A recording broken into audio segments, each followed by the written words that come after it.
Recusei-me a pagar a dívida de 50 mil da minha irmã, então minha mãe vendeu meu Mercedes dos sonhos sem perguntar. Ela riu e disse que sacrifícios são parte da família. Fiquei em silêncio. Na manhã seguinte, batidas fortes na porta delas. Polícia, abram a porta. Minha mãe me ligou numa tarde de terça-feira para me dizer que tinha vendido meu carro. Não para perguntar, nem para me avisar, mas para me informar naquele tom específico que ela reservava para anúncios que ela já tinha decidido que estavam além de qualquer discussão. O tom é de uma mulher só informando a previsão do tempo, sem tomar decisões.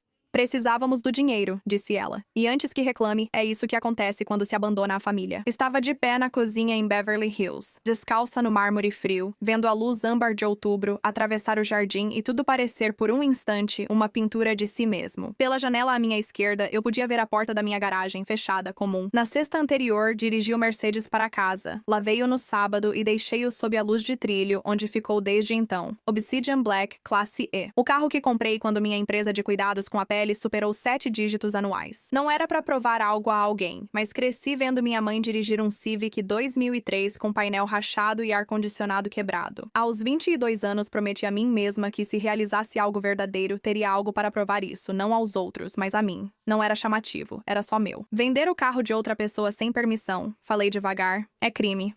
Ela riu, usando aquela risada que indicava que eu estava exagerando sobre algo óbvio para ela. Sacrifícios fazem parte da família. Você entendia isso antes de Beverly Hills subir à sua cabeça. Olhei para o jardim, a luz ainda era dourada. O mundo seguia igual enquanto minha mãe justificava o roubo de carro como questão moral. O que fez é imperdoável, falei. Drama, respondeu ela.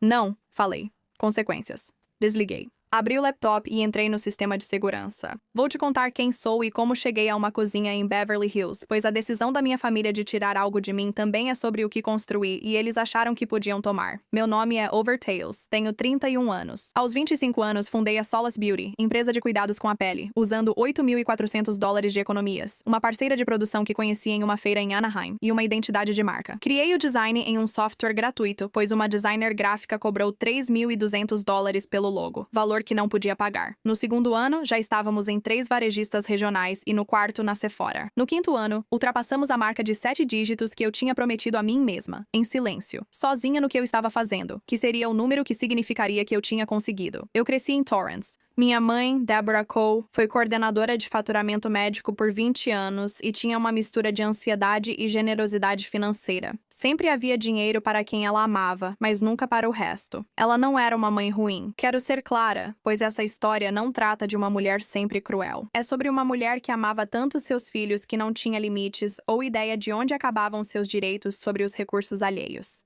Minha irmã Hannah tem 28 anos. Ela é a filha mais nova e sempre foi a favorita. Não mais amada, mas de outro jeito, como pais que, após a ansiedade do primeiro filho, ficam mais relaxados e permissivos, como ocorreu com Deborah. Hannah é inteligente, engraçada de um jeito peculiar de quem usa charme no lugar da responsabilidade, e nos últimos 5 anos tomou decisões financeiras desastrosas. Eu ajudei. Essa é a verdade. Eu ajudei porque ela era minha irmã e porque minha mãe tinha pedido, e porque nos primeiros anos da Solace Beauty, quando o dinheiro começou a aparecer, parecia ser a coisa certa a fazer. Como se o sucesso naturalmente devesse ser repartido com a família que me criou. Paguei o aluguel da Hannah 2 vezes e paguei um conserto de carro. Em 2021, emprestei $4.000 para ela, um valor temporário que nunca mais foi citado. Em março, minha mãe disse que Hannah devia $52.000, quase tudo em apostas esportivas. Um credor particular cobrava juros a uma taxa tecnicamente legal, mas na prática predatória, e ainda havia saldos altos no cartão de crédito. E ao que parece, ela fez um empréstimo de altos juros, usando documentos que envolviam minha empresa como fiadora. Um detalhe que eu estava ouvindo pela primeira vez e que fez o chão parecer brevemente instável sob meus pés. Eu preciso que você banque isso, disse minha mãe. Tudo. Ela é sua irmã. Eu disse não, sem crueldade, sem drama. Afirmei que já havia ajudado antes e continuaria ajudando da forma que eu pudesse definir e controlar. Mas não pagaria $52.000 de dívidas por decisões que não tomei nem poderia evitar, pois isso não resolveria a causa e só adiaria a próxima crise. Minha mãe disse que eu mudei, que o sucesso me deixou fria e que a mulher que me criou sentiria vergonha. Disse que lamentava ela se sentir assim. Ficamos 6 semanas sem contato. Então ela me ligou numa terça-feira de outubro para me contar que tinha vendido meu carro. As imagens da câmera de segurança tinham registro de horário. Sábado, às 11h14 da manhã, assisti em tempo real, sentada no balcão da cozinha e quero descrever o que senti, pois acho importante para a da história. Não foi raiva, que é quente e barulhenta. O que senti foi frio. O frio específico de alguém assistindo algo que não pode desfazer e tomando uma série de decisões muito rápidas sobre o que fazer em seguida. As imagens mostravam um SUV preto parando no meu portão. Minha mãe saía do carro com seus grandes óculos escuros, usados para a feira ou brunch, típicos de quem via aquilo apenas como um compromisso casual. Hannah atrás dela, carregando algo que reconheci imediatamente. Minha bolsa de documentos de couro bege, aquela que eu guardava no meu escritório de casa, em um armário trancado. Essa bolsa tinha o documento de propriedade do veículo e o registro do veículo, documentos de seguro, uma cópia do passaporte e vários registros pessoais e empresariais acumulados ao longo dos anos administrando uma empresa que exigia muita documentação. Eu a mantinha trancada porque nela estava tudo o que me definia e a guardava no escritório de casa onde ficavam minhas coisas importantes. Eu vi minha mãe ir diretamente até o teclado do portão da garagem, vi ela digitar o código de emergência que eu tinha dado para ela 2 anos atrás. No momento específico e agora obviamente catastrófico de confiança que acontece quando você pede para sua mãe regar suas plantas durante uma viagem de negócios para Nova York e dá a ela os códigos de que ela precisa para acessar sua propriedade. Eu tinha mudado o código do portão da frente, trocado o sistema de alarme, trocado as câmeras de segurança para um novo aplicativo. Eu nunca tinha mudado o código da garagem. A porta se abriu. Meu Mercedes estava perfeitamente parado sob a iluminação de trilho. Vi o motorista do guincho olhar os papéis que Hannah espalhou no capô, tirados da minha pasta, e começar a conectar o gancho. Minha mãe ficou ao lado do carro com a mão no para-brisa, como quem abençoa ou reivindica algo. Hannah estava sorrindo, não de forma nervosa. Não era o sorriso desconfortável de quem sabe que está fazendo algo errado. Ela sorria do jeito que você sorri quando um plano está seguindo conforme o previsto. Pausei a gravação e dei zoom nos papéis no capô. Um documento escorregava da mão de Hannah, mostrando a parte superior. Um formulário de segunda via para transferência de propriedade. Meu nome estava na linha de assinatura do vendedor, mas a assinatura era uma imitação, não minha. Rígida, um pouco precisa demais, com aquela característica específica de uma falsificação feita por alguém que praticou o suficiente para ser perigoso, mas não o bastante para convencer quem examina com atenção. Abaixo, há uma procuração limitada autorizando Hannah a transferir em meu nome, datada de 3 semanas antes e reconhecida em cartório. Nunca criei ou assinei esse documento. Nunca autorizei ninguém a reconhecer nada em cartório por mim. Fiquei imóvel por um instante. Não foi impulsivo. Não foi minha mãe, sob pressão financeira, tomando uma decisão precipitada da qual se arrependeria. Foi algo planejado. Elas usaram meu código de emergência para entrar em casa, arrombaram um armário, pegaram meus documentos, falsificaram minha assinatura, criaram uma procuração, conseguiram reconhecimento de firma falso e fizeram a venda. Em um sábado de manhã, enquanto eu estava em Malibu para um evento de marca, minha mãe, de óculos escuros, apoiou a mão no meu para-brisa como se despedisse de algo amado. Exportei cada clipe, cada quadro, o registro completo dos horários, enviei todo o material para minha advogada, Diane King, com 14 anos de experiência em litígios civis e criminais. Advogada cujo nome causa reação no advogado oposto. Diane não administra, resolve situações. Depois, contatei o Departamento de Polícia de Los Angeles e registrei boletim por veículo roubado. Diane me ligou às 19h48. Revisei as imagens, disse. O título falsificado e a procuração fabricada tornam isso um crime grave, não só uma disputa civil de propriedade. Entende? Sim, eu disse. Você entende o que é crime grave para sua mãe? Olhei para a porta da garagem pela janela da cozinha. Ainda fechada, ainda comum. Eu entendo, disse.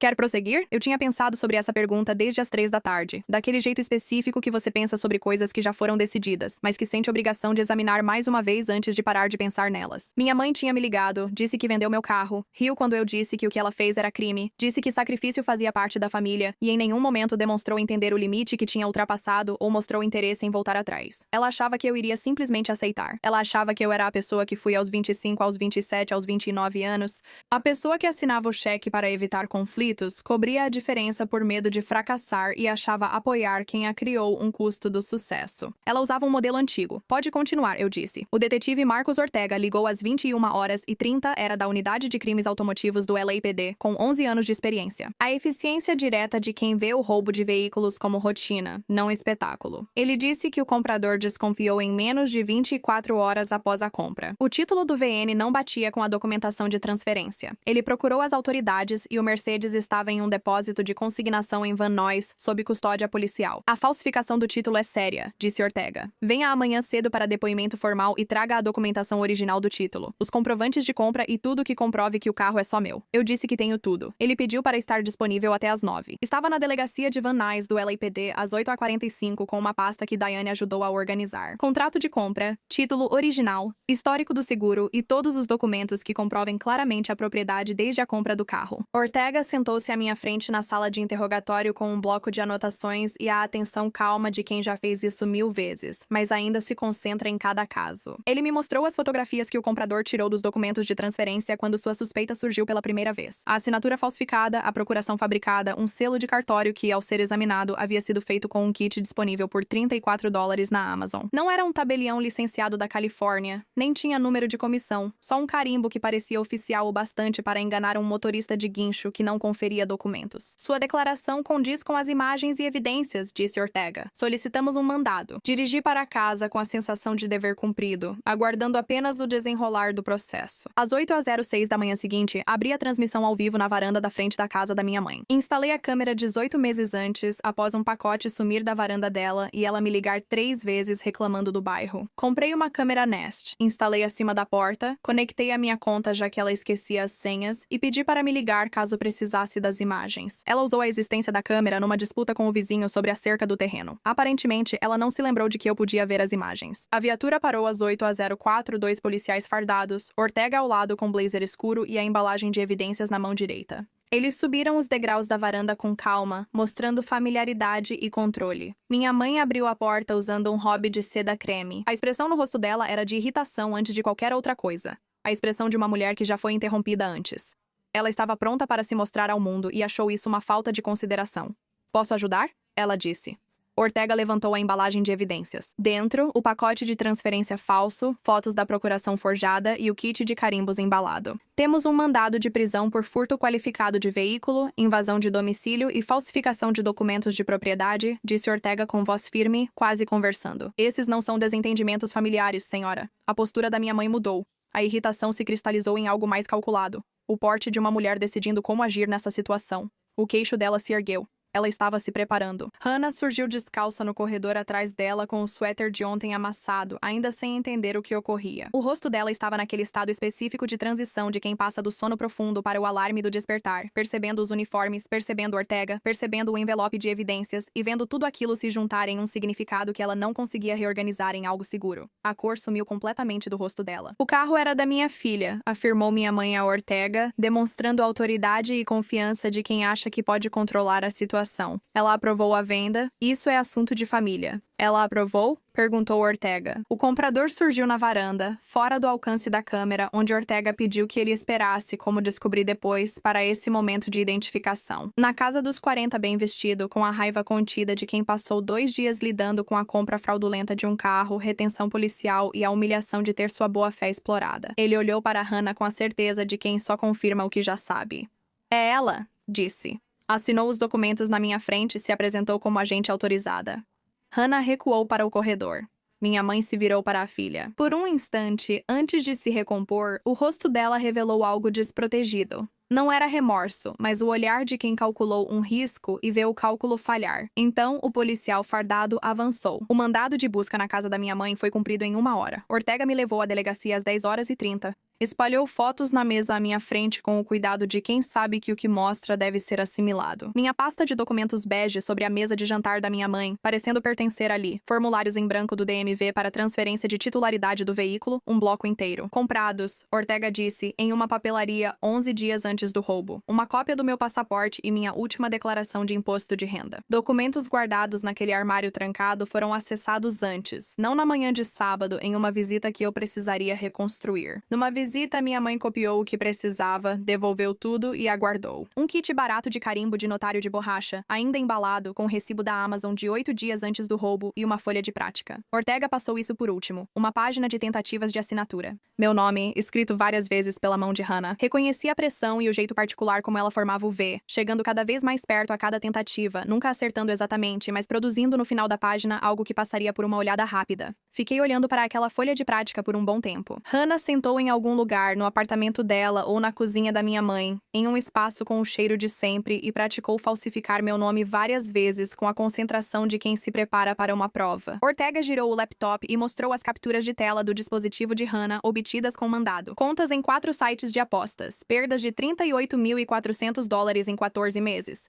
recibos de compras de luxo, roupas, fim de semana em hotel em Scottsdale e 2 pacotes de shows somando cerca de $9.000. Enquanto ela pegava dinheiro emprestado com o credor privado, uma empresa de empréstimos enviou 3 e-mails cada vez mais incisivos para o e-mail pessoal de Hannah, copiando uma conta comercial criada por ela com o domínio da Solace Beauty sem minha autorização, dando a entender que minha empresa era a garantidora. Ela usou sua marca sem autorização para obter um empréstimo, disse Ortega. Eu sei, respondi. Foi a primeira vez que falei isso em voz alta e notei o peso das palavras. Isso é outra questão, ele disse. Civil e talvez criminal. Sua advogada orientará. Então ele me mostrou as mensagens, extraídas dos 2 celulares durante o cumprimento do mandado. Uma conversa entre minha mãe e Hannah, que se estendia por 6 dias antes do roubo. Mãe, ela ainda tem aquela Mercedes preta. Hannah. E os documentos? Mãe, eu ainda sei o código da garagem. Pare de entrar em pânico e siga minhas instruções. Hannah. E se ela denunciar? Mãe, ela não vai. Ela evita problemas públicos. Só siga o plano. Li as mensagens 2 vezes. Ela nunca faz nada que cause problemas públicos. Minha mãe não tinha cedido à pressão financeira. Ela não tinha surtado, não tinha agido por impulso, não tinha tomado uma única decisão impensada. Ela analisou a dívida de uma filha, o patrimônio da outra e elaborou um plano com várias etapas, incluindo falsificação de documentos, treinar assinaturas e comprar um kit notarial. Ela executou o plano num sábado de manhã, usando óculos escuros, enquanto eu, a 1 hora dali, não sabia que ela usava o código de emergência que lhe dei 2 anos antes para meus planos. Ela acreditou em uma versão minha que já não existia, aquela que sofria calada para evitar conflitos. Diane King entrou com a ação de recuperação civil naquela tarde, um processo separado do procedimento criminal, criado para garantir que, independentemente do resultado das acusações criminais, eu tivesse um mecanismo legal formal para recuperar o veículo e quaisquer danos associados. O Mercedes foi devolvido 2 dias após meu depoimento, liberado quando minha documentação de propriedade foi confirmada como legítima. Levei-o para a casa do depósito de Van Nuys no trânsito da tarde, limpo e inalterado exatamente como estava. Notei um pequeno arranhão na roda dianteira direita, provavelmente causado pelo gancho do reboque só porque sabia onde olhar. Eu o estacionei na minha garagem, debaixo das luzes de trilho, e fiquei sentada no banco do motorista por alguns minutos, sem chorar, apenas sentada. A audiência sobre as acusações criminais estava marcada para 6 semanas depois. Enquanto isso, Diane conduziu o processo civil com a minúcia típica de seu padrão profissional, documentando cada perda, dano e hora de transtorno. Uso fraudulento do domínio Solace Beauty por credor privado. A correspondência tornou-se uma questão jurídica separada, tratada pela assessoria jurídica empresarial da minha empresa, o que resultou em uma notificação formal e, eventualmente, em um acordo civil que cobriu uma parte do saldo devedor do empréstimo da Hannah, sem que eu pagasse por vontade própria ou que minha empresa fosse responsabilizada por algo que nunca assumi. Isso difere do que minha mãe planejou, e essa diferença é importante. No plano da minha mãe, assumo sozinho o custo e a crise financeira da família é resolvida por mim. O sistema jurídico define quem deve o quê e só assumo o que escolho. Minha mãe confessou furto qualificado de veículo e falsificação. O acordo judicial, negociado com a promotoria por 3 semanas, impôs 3 anos de liberdade condicional formal, restituição, aconselhamento financeiro obrigatório e registro criminal permanente. Sem prisão, resultado buscado pela advogada de defesa dela e ao qual não me opus, pois não denunciei minha mãe para prendê-la. Eu tinha feito a denúncia para estabelecer que o que ela fez era exatamente o que era. Um crime, não uma desavença familiar, não uma questão de sacrifício e obrigação, não algo que eu absorveria para que todos nós pudéssemos seguir em frente como se o limite não tivesse sido ultrapassado. Hannah recebeu uma acusação reduzida por seu papel na falsificação como parte do mesmo processo. Uma contravenção, considerando seu papel menor no planejamento e sua cooperação com a investigação assim que a alternativa ficou clara. Ela terminou um programa alternativo à condenação e, segundo um amigo da família, começou a trabalhar com um conselheiro para dependência em jogos de azar. Menciono isso sem comentários. Após o acordo, minha mãe ligou uma vez, mas deixei cair na caixa postal. Ela disse que esperava que eu entendesse que ela fez o que fez porque amava a Hannah e porque acreditava que eu tinha mais do que precisava e que o excesso, na visão dela, existia para servir as pessoas que precisavam dele. Ouvi essa mensagem de voz 3 vezes e sempre percebo o mesmo. Em nenhum momento ela admite erro, apenas explica, contextualiza e justifica. Ela não admite ter invadido sua casa, falsificado sua assinatura, inventado autoridade ou vendido sua propriedade. Diz que agiu por amor à filha. Ela tem 2 filhas. Solace Beauty faturou mais de 8 dígitos no ano passado.